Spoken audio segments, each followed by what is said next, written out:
विद्यालय स्थापित है। देश की आज़ादी की लड़ाई अपने चरमोत्कर्ष पर थी और everybody who was deeply involved in freedom struggle knew it very well कि now it is difficult for Britishers to retain India the economy. अब भारत आज़ाद हो जाएगा, ये हर वह व्यक्ति जानता था जो आज़ादी की लड़ाई के साथ गहराई से जुड़ा था। पर यह बात केवल एक व्यक्ति समझ पाया, freedom, independence and sovereignty matter, but what matters more is to sustain with independence, freedom and sovereignty over a period of time. स्वतंत्रता और संप्रभुता हमारे जीवन में बहुत महत्व रखती है, परंतु इससे भी ज़्यादा महत्व यह बात रखती है कि हम अपनी स्वतंत्रता और संप्रभुता को समयोपरि कैसे बनाए रखें। कौन बनाए रखें? May be the case of individual, family, society और नेशन। कौन बनाए रखें? आपकी कोई गलती नहीं है। हमारा ये नौजवान जो बैठा है हमारे सामने, इसका कोई दोष मैं कभी नहीं मानता, क्योंकि नौजवान का जो हृदय होता है वो निर्मल होता है, वो हमेशा सत्य और न्याय के साथ खड़ा होता है, परंतु वो मैच्योर नहीं होता। इसलिए उसे अगर असत्य और अन्याय को भी सत्य और न्याय जैसा दिखा दिया जाए तो उसके साथ भी खड़ा हो जाता है। इसलिए जब आज़ादी की लड़ाई अपने क्लाइमेक्स पर थी, गांधी जी महात्मा के पास पहुँचे, उनको प्रणाम किया और उन्होंने कहा कि हमने निर्णय लिया है कि अब हम सब लोगों को सड़क पर आना चाहिए, पढ़ाई बंद करनी थी। महात्मा जी ने कहा मैं आपसे सहमत नहीं हूँ, हम इस लड़ाई में शामिल होंगे, परंतु हमें विद्यार्थियों को इसमें शामिल नहीं करना, क्योंकि प्रथमे नार्जितम विद्या, द्वितीय नार्जितम धनम, तृतीय नार्जितम पुण्यम, चतुर्थे किम करिष्यति। ये इनकी आयु का वह भाग है जिसमें इनको किसी दूसरी तरफ देखना ही नहीं चाहिए, केवल अपने को समर्थ बनाना चाहिए, और जब ये समर्थ बन जाएंगे तो राष्ट्र अपने आप समर्थ बन जाएगा। इसलिए इनको किसी तरफ हमें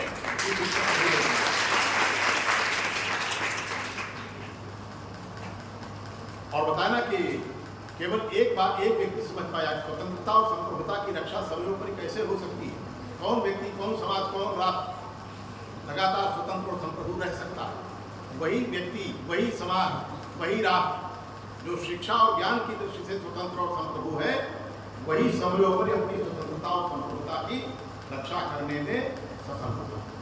और 500, 600, 700 वर्षों में भारत पराधीन जो रहा, उसमें हम केवल राजनीतिक दृष्टि से पराधीन नहीं हुए, हम अनेक दृष्टियों से पिछड़ते चले गए। और शिक्षा भी थी, भारत विश्वगुरु था, इसलिए भारत पूरे विश्व के बारे में सोचता था, इसलिए विश्वगुरु था, और अंग्रेज केवल अपने बारे में सोचते थे। तो भारत शिक्षा की दृष्टि से भी स्वाधीन पूरी तरह से नहीं रह गया।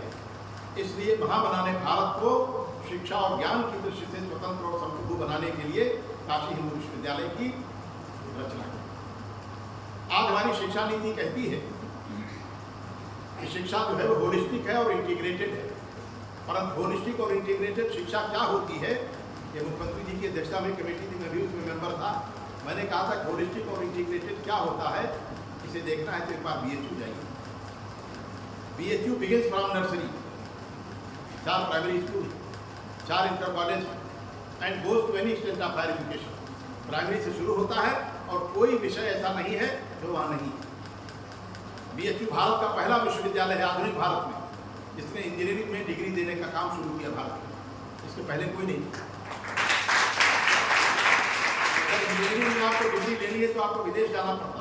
रुड़की और विश्वविद्यालय दोनों सर्टिफिकेट कोर्स चलाते थे, डिग्री नहीं देते थे।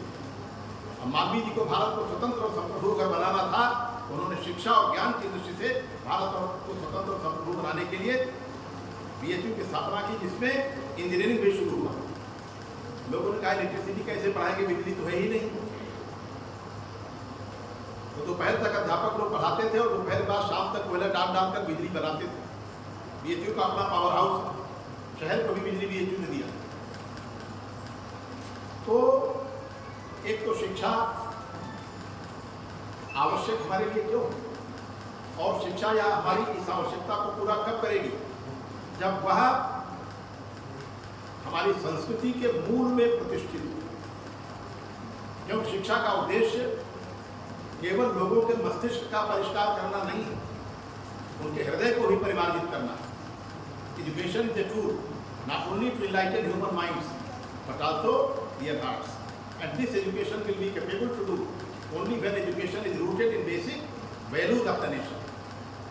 जब हमारी शिक्षा हमारी संस्कृति के मूल्यों के मूल में प्रतिष्ठित होगी तब वह केवल हमारा मस्तिष्क परिमार्जन नहीं करेगी, वो हमारे हृदय को भी परिमार्जित करेगी। आज हम सब लोग जानते हैं कि भारत में महिला सम्मान और महिला सुरक्षा की कितनी चर्चा होती है, जिधर निकली उधर ही चर्चा। और महिलाओं के सम्मान की सुरक्षा के लिए जहाँ तक मेरी जानकारी है, हो सकता है एक आध दो और बन गए हों, जिस भूमि पर हम खड़े हैं 18 कानून, पर क्या महिलाओं का सम्मान और उनकी सुरक्षा सुनिश्चित हो पाई है? रोज तो घटनाएं हम पढ़ रहे हैं। क्यों? क्योंकि कानून हम जानते हैं, हमारा मस्तिष्क परिमार्जित हुआ और हमारा हृदय परिमार्जित नहीं हुआ। और जब तक हमें अपनी बेटी और दूसरे की बेटी हमें वस्तु दिखाई पड़ेगी, तब तक आप कितने भी कानून बनाइए, महिलाओं का सम्मान और सुरक्षा सुनिश्चित नहीं होगी। हमारी बेटी के साथ कोई अभद्रता करेगा, हमारी बहन के साथ अभद्रता करेगा, हमें बहुत बुरा लगेगा और हम उसका जान लेने की कोशिश करेंगे। परंतु वही काम हम औरों की बेटियों और औरों की बहनों के साथ करेंगे, हमें लज्जा नहीं आएगी। इसलिए भारत जो था वो अधिकार प्रधान देश नहीं था। हमारे पूर्वजों ने भारत को कर्तव्य प्रधान देश बनाया, और अगर हमें अपने कर्तव्यों का बोध हो तो फिर किसी को अपने अधिकारों की चिंता करने की आवश्यकता नहीं। हमारा बेसिक प्रिंसिपल क्या था? आप मन प्रतिकूलानि परेशान न समाचरे, don't do unto others what you don't like to be done to you. जो बात आपको खराब लगती है वह दूसरों के साथ कभी मत करिए। अगर यह स्वभाव हमारा बन जाए या कर्तव्य बोध हमें हो जाए तो फिर किसी को अपने अधिकारों की चिंता करने की आवश्यकता है। लेकिन हमारा मस्तिष्क तो शिक्षा ने ठीक किया, हम बहुत चालाक बन गए, बहुत चतुर बन गए, पर हृदय परिमार्जित नहीं हुआ, इसलिए केवल अपने बारे में सोचते हैं। हमारा भला हो जाए, अगर हमें 1000 लोगों की हत्या करनी पड़े तो हमें कोई कष्ट नहीं। क्यों? मस्तिष्क तो परिमार्जित हुआ पर हमारा हृदय शुद्ध नहीं, वह परिमार्जित नहीं हुआ। इसलिए शिक्षा ऐसी होनी चाहिए जो हमारे मस्तिष्क के साथ साथ हमारे हृदय का भी परिमार्जित हो। अभी महिलाओं की बात हो रही थी और डॉक्टर साहब ने कुछ संकेत भी किया, तो शायद सृष्टि भी कह रही है, भारत में महिला और पुरुष कभी बराबर नहीं है, और जिनको प्रकृति ने समान नहीं बनाया उनको हम समान बनाते हैं। To establish equality between unequal things is the worst form of inequality. जिनको प्रकृति ने समान नहीं बनाया उनको अगर हम समान बनाने की चेष्टा कर रहे हैं तो यह असमानता का सबसे विद्रूप रूप, खराब रूप सामने हमारे खड़ा हो। जो आते महिला और पुरुष भारत में कभी बराबर नहीं बने। हमारी बेटियां कुछ चिंतित हो, तो बराबर नहीं है तो फिर क्या स्थिति रही? हमको तो संस्कृत नहीं आती, पर पिताजी के कारण थोड़ा याद, उन्होंने एक सूत्र में बताया, अब फिर ही समझो, one who is superior is first. जो श्रेष्ठ होता है उसका नाम पहले लिया जाता है, यही नियम है ना। भारत में किसका नाम पहले लिया जाता है?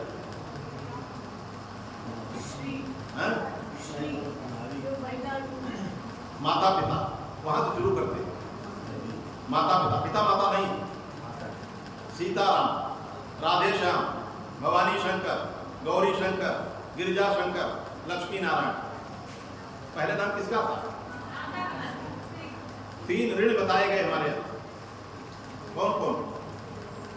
शायद आधुनिक विद्यार्थी हमारे ये भी नहीं जाने। पहला ऋण है मातृ ऋण, दूसरा है पितृ ऋण और तीसरा है ऋषि ऋण। तो गुरुदक्षिणा दे दीजिए, गुरु ऋण से तो मुक्त हो जाएंगे, कोई दिक्कत की बात नहीं। पिता के ऋण से भी मुक्त होने का विधान दिया है, शादी करके संतान उत्पत्ति करते ही आप पिता के ऋण से मुक्त हो। और हमारे शास्त्र कहते हैं कि माँ के ऋण से मुक्त होने का कोई विधान, आप उससे कभी मुक्त नहीं हो सकते। ये भारतवर्ष, तो बराबर कहा, शंकराचार्य का नाम तो सुना होगा सबने ना। उनसे बड़ा विद्वान और उनसे बड़ा अवतार मैं किसी को नहीं मानता। बिना शस्त्र उठाए उन्होंने धर्म की स्थापना कर दी। वो तो सन्यासी बन गए थे और माँ का निधन हो गया, लौट करके आ गए। तो उनका माँ का संस्कार मैं करूँगा। तो हमारे यहाँ तो ब्राह्मणों और सन्यासियों, हमारे पिताजी कोई कहते तुम साधुओं और ब्राह्मणों का काम बोलते हो। तो हमने कहा अगर ये ठीक होते तो समाज की दुर्दशा नहीं हुई। तो सन्यासियों ने कहा कि नहीं, सन्यासी अग्नि का स्पर्श नहीं कर सकता, इसलिए आप संस्कार नहीं कर सकते, आप सन्यासी हो चुके। उन्होंने कहा माँ के लिए कोई नियम लागू नहीं है, मैं करूँगा। अब उनसे बड़ा विद्वान तो भारत पर आज तक तो कोई नहीं होते नहीं हुआ। अपने पिता का संस्कार नहीं किया, पर उन्होंने कहा माँ का संस्कार मैं करूँगा। माँ के लिए कोई नियम लागू नहीं, केवल माँ के लिए जो आवश्यक है वही नियम है, इसलिए मैं माँ का संस्कार करूँगा। और उन्होंने संस्कार किया।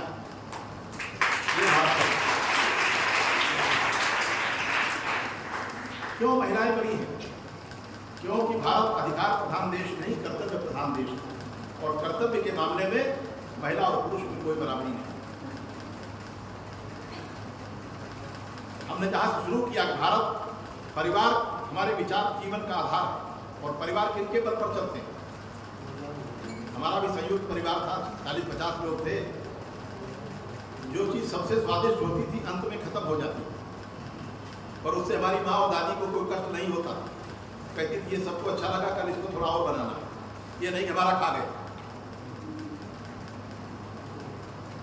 कर्तव्य बोध के मामले में महिला और पुरुष बराबर नहीं, महिला बहुत नहीं 1000 गुना आगे।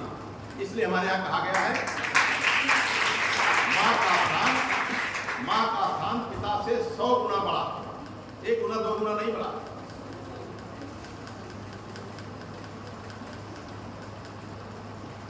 पूरे रामचरितमानस में कौशल्या कुछ नहीं बोलती,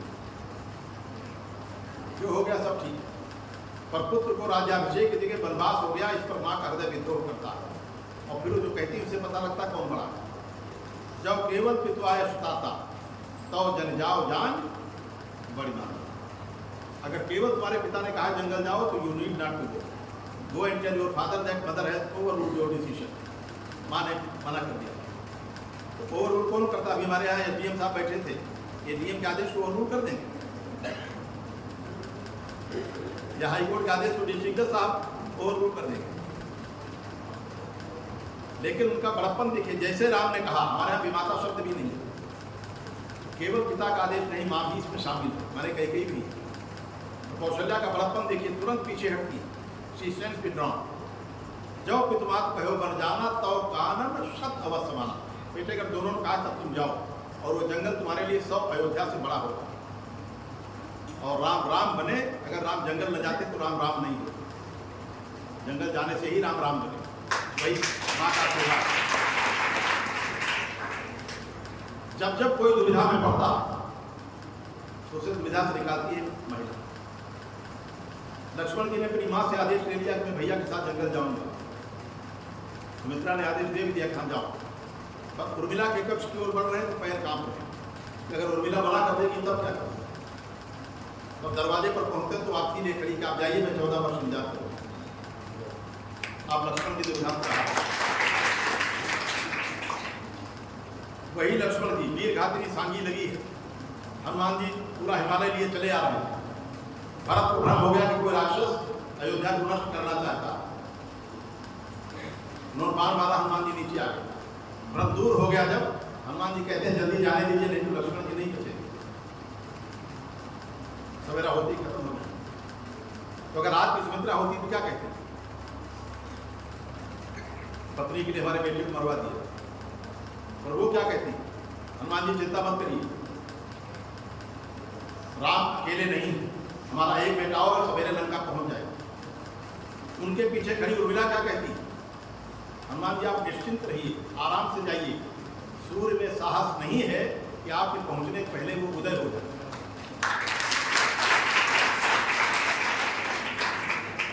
सूर्य में साहस नहीं है कि आपके पहुंचने के पहले उदय हो जाए। आप जब जाएंगे उसके बाद ही उदय होंगे वो, आप चिंता मत करिए। इतनी हिम्मत नहीं सूर्य की। ये कह रही भारत की एक नारी। और वो लड़ाई लक्ष्मण और मेघनाद की नहीं थी। सुलोचना भी सामान्य नारी नहीं है, वो लड़ाई दो सखियों की थी, माने सुलोचना और उर्मिला की। जो बड़ी थी वो युद्ध जीत गई, लक्ष्मण की युद्ध नहीं जीते, वो युद्ध उर्मिला जीत गई। ये भारतवर्ष, इसलिए और इन सब का मूल है शिक्षा। हमें परिवार के विचार को समझना चाहिए। और जैसा कि हमने कहा कि जिन नदियों के किनारे हमारी सभ्यता और संस्कृति का उदय हुआ, आज सभ्यता और संस्कृति के बढ़ते क्रम ने उन नदियों के अस्तित्व को संकट में डाल रखा। आप सुन रहे हैं दिल्ली का कितना प्रदूषण हो गया है, प्रयाग भी हमारा प्रदूषणग्रस्त हो गया है। क्यों हुआ? क्योंकि हमने भारत के विचार को छोड़ा, हम भारत को नहीं चुना। हमने अपनी आवश्यकताएं इतनी ज्यादा बढ़ा ली कि उसके लिए प्रकृति का कितना भी शुभ हो, पाश्चात्य विचार वो क्या है? एक तरफ हम मानते हैं कि वसुधा हमारा परिवार है, और वो क्या मानते हैं? ये संपूर्ण वसुधा प्रकृति हमारी भोग भूमि है और मैं इसका भोक्ता हूं। इसी विचार के चलते धरती, जल, आकाश, वायु आज सब प्रदूषित हो चुके हैं। हमने अपने होठ लाभ करने के लिए पशु पक्षियों का रक्त पिया, और अब मनुष्य का रक्त पीने में भी कोई संकोच नहीं, क्योंकि वो भी तो ह्यूमन रिसोर्स है, वो भी तो साधन है। इसलिए आज यूक्रेन और रूस के बीच जो हो रहा, जो फिलिस्तीन और इजराइल के बीच हो रहा, उसका कोई कारण नहीं, केवल स्वार्थ और अहंकार। और भारत केवल भूखंड नहीं है, जहां से हमने शुरू किया था, भूखंड भी है, पर केवल भूखंड नहीं है। भारत एक दर्शन है, दृष्टि है, विचार है, जिसको हमारे विद्यार्थियों को जानना चाहिए। भी बहन जी ने चर्चा की है, भारत केवल भूखंड नहीं है, और जब तक हमारा देश भारत को जानेगा नहीं, तब तक भारत नहीं बनेगा। कुछ और बन सकता है, पर भारत नहीं बनेगा। भारत तो तभी बनेगा जब हम भारत को जानें। महिला का सम्मान, परिवार का विचार, हम सब लोग एक दूसरे के पूरक। हमारे शरीर के अलग अलग अंग, इनका किसी का आकार एक दूसरे से मिलता है क्या? हमारी आंख नाक जैसी, नाक मुंह जैसी, हाथ हमारे पैर जैसे, और इनके काम भी सबके अलग अलग है। कल आंख है ये मुंह ही रोज क्यों खाता है, आज हम खाएंगे, क्या हाल होगा? आंख भी नष्ट होगी और मुंह भी, पेट भी नहीं भरेगा। कोई काम ऐसा नहीं जिसके बिना यह सृष्टि चल सके। मैं इस माइक से बोल रहा हूं तो मैं बहुत बड़ा आदमी हूं, पर जिसने बनाया वो मूर्ख है। अगर उन्होंने बना था तो हम आज क्या किस आधार पर बोलते हैं? तो भारत में सब का सम्मान था, सब एक है। चाहे कोई काम, ऐसा कोई काम नहीं जिसके बिना हम इस छत के नीचे बैठे हैं, ये हमें सुरक्षा दे रही है। पर अगर ये दरकती रहे, टूटती रहे, हम बैठ देखते रहे, तो हमारी सुरक्षा कर पाए? नहीं कर पाए। तो हम सब एक दूसरे के पूरक हैं। आज जिस दिशा में हमारा समाज बढ़ रहा है आगे, वह शायद बहुत शुभ संकेत नहीं है, और इसका समाधान केवल और केवल शिक्षा है। क्योंकि कभी कभी ये हुआ करता था, जब हम मसल पावर ड्रिवन सोसाइटी में रहते थे, जो ताकतवर है वही हमको जो बताएगा वो हमें करना है। बाद में muscle power driven society converted into money power driven society. पैसा हमारे पास है तो सब चीज जो हम कहेंगे वही होगा। लेकिन आज जो सोसाइटी जिसमें हम रह रहे हैं वो नॉलेज पावर ड्रिवन सोसाइटी है। इसलिए वो नॉलेज हमारा जैसा होगा, समाज उसी दिशा में जाएगा।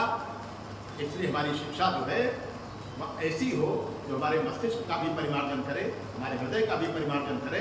जो बात हम अपने लिए सोचते हैं वो हम सबके लिए सोचें, तब भारत महान बनेगा और हमारी आने वाली पीढ़ियां भी हम पर गर्व करेंगी। और अगर केवल हम अपने बारे में सोचेंगे तो कहीं ऐसा न हो कि मेरे आने वाली पीढ़ियां ये कहें हमारे कायर और स्वार्थी पूर्वज केवल अपने लिए। मैं एक छोटा प्रसंग सुना के अपनी बात खत्म करूंगा। कभी कुछ न पाकर के भी लोग बहुत पाते हैं, और कभी सब कुछ पाकर के भी लोग सब खो देते हैं।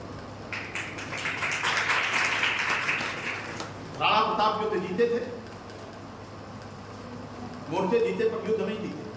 पर अगर हारने वाले लोगों की सूची में राणा का नाम कोई लिखे तो लोग उस पर शर्म करेंगे। भीष्म पितामह को कोई युद्ध में हरा सकता था? नहीं, पर हारना नियति थी, इसलिए वो युद्ध हार गए। तो हार और जीत महत्वपूर्ण नहीं है, महत्वपूर्ण यह है कि हम किस उद्देश्य और किस सिद्धांत के साथ करें। राणा प्रताप बताया ना, उनका नाम सुनते ही हमारा सीना गर्व से आगे बढ़ता।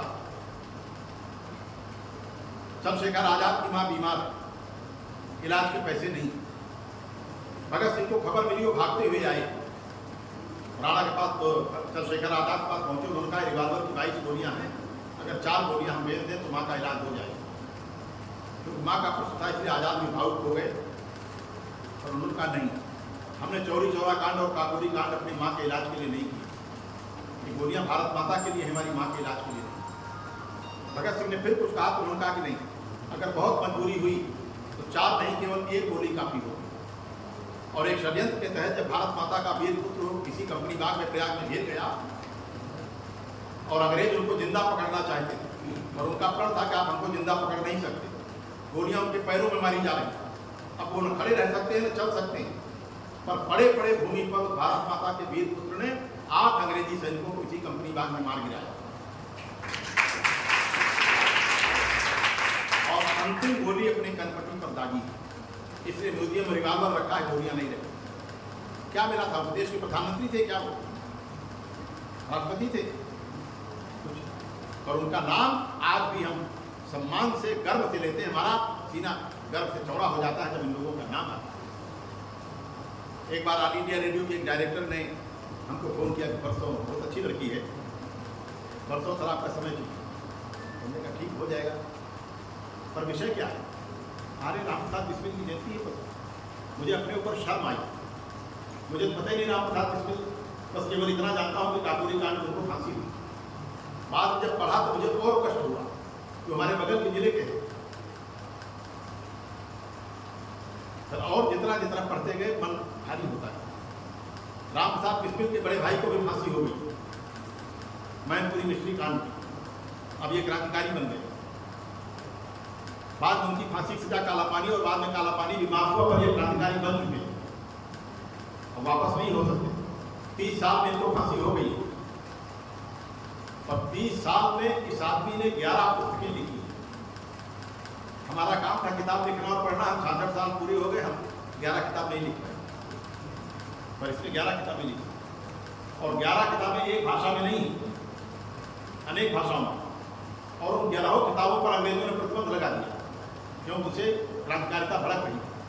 पर उनके अनुयायी चौराहों पर किताबें लेके खड़े होते थे, पुलिस आ जाती थी, भाग जाते थे, पर किताबों से जो पैसा मिलता था उससे अपना घर नहीं चलाते। क्रांतिकारी आंदोलन चलाते, उनकी सारी संपत्ति अंग्रेजों ने जब्त कर ली। माँ और दादी केवल बची थी परिवार, 2 वक्त भोजन कभी नहीं बना। एकादशी के दिन जो दान मिलता था उसे अगली एकादशी तक चलाती थी। जिस दिन फांसी होने वाली उसके 3-4 दिन पहले माँ मिलने गई। स्वाभाविक है, माँ को देख करके राम प्रसाद बिस्मिल की आंखें भर आई। माँ ने कहा बेटा मैंने बहुत दिन तक साधना की और मैं एक ही वरदान मांगती थी, मुझे राम जैसा पुत्र मिले, तब तेरा जन्म हुआ। मैंने तेरा नाम भी राम रखा, पर अगर मौत से इतना डर था तो तुझे क्रांतिकारी नहीं बनना। राम प्रसाद बिस्मिल ने कहा माँ मैं मौत से नहीं डरता, मौत मुझसे डरती है, मैं मौत से नहीं डरता, और तेरी जैसी बहादुर माँ से अलग होने का मोह मेरी आंखों में आंसू ले आया, मैं मौत नहीं डरता। और अगले दिन जब वो फांसी पर चढ़े हैं, सब फरोशी की तमन्ना अब हमारे दिल में है, देखना है जो जितना ये उनकी शेर नहीं है, ये बिस्मिल अमीनाबादी की। ऐसा नहीं कि सारे जो हम अकेले देशभक्त हैं बाकी सब देशद्रोही हैं, ये थ्योरी भी सही नहीं है। राम प्रसाद बिस्मिल का अगर सबसे भरोसे का आदमी था कोई तो कौन था? हाँ कोई, अशफाकुल्लाह। राणा प्रताप का सेनापति कौन था? वो भी एक मुसलमान था। छत्रपति शिवाजी का सेनापति कौन था? वो भी एक मुसलमान था। रानी लक्ष्मीबाई के साथ अंतिम सांस तक लड़ने वाला और रानी लक्ष्मीबाई को पर आंच ना होए और अपने प्राण त्याग देने वाला भी एक मुस्लिम युवक। इसलिए हमारे नौजवान भावी भारत जो मैंने कहा ना 25 साल बाद 30 साल बाद जो भारत बनेगा वो कैसा आपको बनाना है ये आप तय करिए बस। क्यों पहले तो हमारी प्लानिंग होनी चाहिए, पहले हम जाने तो भारत क्या था, और जब भी हम जान जाएंगे तो फिर वह भारत कैसे फिर से भारत भारत बनेगा, इसे हम विश्व गुरु कहेंगे, तब उसके लिए स्ट्रेटजी, यह भी शिक्षा के ही माध्यम से दोनों काम होंगे। बस इसी निवेदन के साथ मैं फिर सम्माननीय राजकुमारी जी का बहुत बहुत आभार व्यक्त करना चाहूँगा। उन्होंने मुझे स्मरण किया और यहाँ आप लोगों से मिलने का मौका मिला। बहुत बहुत